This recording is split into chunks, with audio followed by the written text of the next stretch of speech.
remember when I moved to Los Angeles? Remember when I did that? I do, because I'm doing it right now. I'm in LA now. It's where I live. That was a year ago. Today, 1 year ago, I arrived in Los Angeles, and I live here now. I've lived here for a year now, and that's crazy to me. That's insane to me, and I have a lot of feelings about it, and I thought I would talk about it here. I've kind of boiled my year-long experience, if at all possible, into 3 basic main points of advice and reflection towards myself and moving forward in the future. So when I first moved out here a year ago, I had a nice cushion of money, of savings, which is great. It's a big piece of advice that I give people is like, be prepared, be very prepared, be over-prepared. That's a big tip of advice that I give, and I did that. But because I had that safety cushion, I kind of took that. Like, you give me an inch and I will take a mile. And I did very, very little for the first 8 months that I was out here, which is unfortunate, but I did it. You know, I was moving across the country. I'm not going to be upset about myself. Only in the last 4 months, I feel like, have I really kind of gotten my feet on the ground and gathered myself. And this sort of is my reflections on that. Number 1, remember to have fun. I've done this so many times in my life where I've forgotten to have fun, or I've imposed a lack of a social life on myself. I've done it because of some righteous suffering sort of situation where it's I'm sacrificing a life now so that I can later enjoy it. And some of that's real.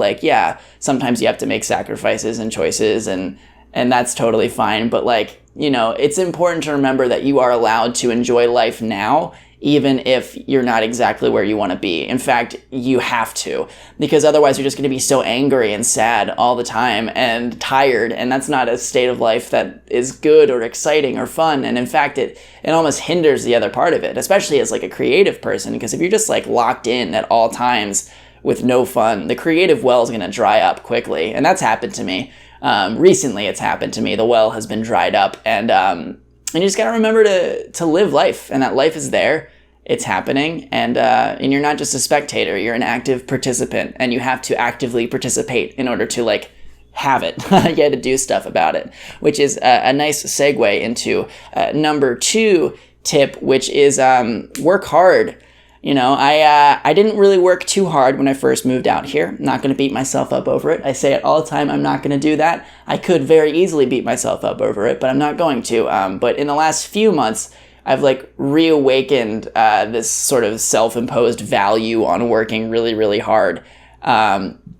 Because that's what I want to be. It's the kind of person I want to be. It's the kind of artist I want to be. I want to be the kind of guy who you're wow, he's really working hard. He's really grinding it out. He's really doing it. And I've, like I said, recently been doing that again in my life. And it feels really, really good. It especially felt really good when on a panel that I was on at VidCon, I mentioned that I work 7 days a week, 3 jobs, and it was met with applause. And I wanted to break down in tears in that very moment, because I forget every once in a while to be proud of myself and to look at what I'm doing and be you know what, it is impressive. It is good.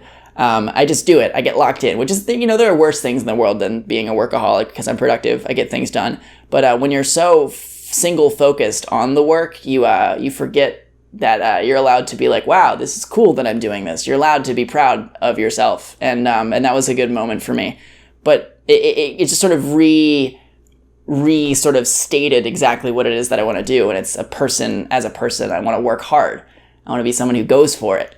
And that kind of nicely segues, again, I'm killing it with the segues, into number 3 tip for me and reflection is to avoid distractions. Los Angeles as a city is a really distracting city in many ways. I think when you're kind of close to the biz, I hate myself for saying that, the idea of celebrity and fame, a lot of it is very interesting and awesome and cool, but so much of it is a distraction.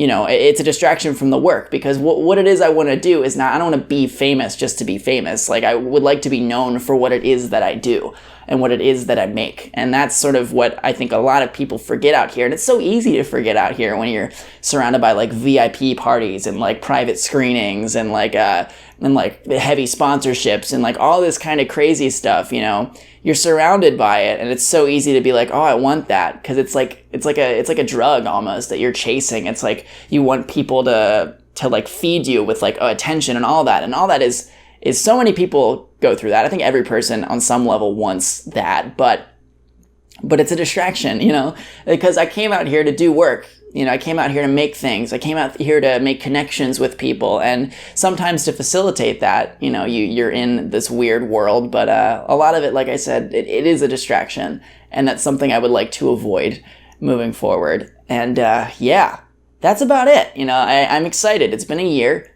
And like I said in the last video, welcome to the second year of me living out here. It's going to be a good one. I'm excited for it. I feel ready for it.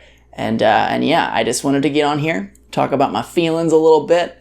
And yeah, would love to hear what you have to think in the comments. I'm going to get off of here though. I love you a lot, and I will see you on Monday. Hey friends, if you're following me on Patreon, be on the lookout for a podcast this week, as well as a Q&A. I'm excited to get that going and posted for you guys. So yeah, keep on the lookout for that. If you don't know what Patreon is, there's a link in the description that will explain all of it. And it would be so awesome if I could see you guys on there. But that's about it. Bye. Later. Bye.